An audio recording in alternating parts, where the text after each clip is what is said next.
दिल्लीतल्या एका रात्रीची गोष्ट. एका बाजूला म्हणजे लग्नाचा जल्लोष, आनंद आणि एक प्रचंड शक्तिशाली गाडी.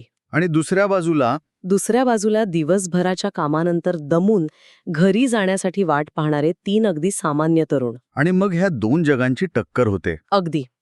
काही क्षणातच ही 2 जगं एकमेकांना अशी काही धडकतात की एका कुटुंबाचा आनंद दुसऱ्यासाठी आयुष्यभराचं दुःख बनून जातो. हो आज आपण 30 नोव्हेंबर 2025 रोजी वसंतकुंजमध्ये झालेल्या एका भीषण अपघाताच्या बातमीच्या जरा खोलात जाणार आहोत. हो कारण या बातमीचे जे वेगवेगळे तुकडे आहेत ते जोडल्यावर जे चित्र समोर येतं ते खूप काही सांगणार आहे. चला तर ते चित्र एकत्र मिळून पाहूया.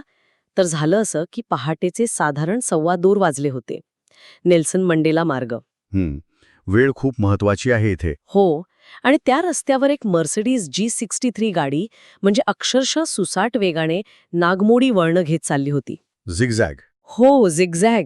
काही कळायच्या आतच गाडी आधी दुभाजकाला धडकली आणि मग चालकाचं नियंत्रण पूर्णपणे सुटलं. आणि गाडी गेली कुठे?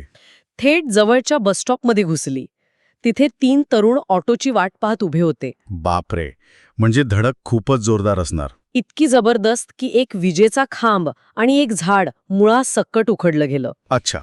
पण यातला सगळ्यात आश्चर्यकारक काय आहे माहितीये? वैद्यकीय तपासणीत असं स्पष्ट झालंय की चालक मद्यधुंद नव्हता. हाच तर या घटनेतला सगळ्यात महत्वाचा मुद्दा आहे. मग इतक्या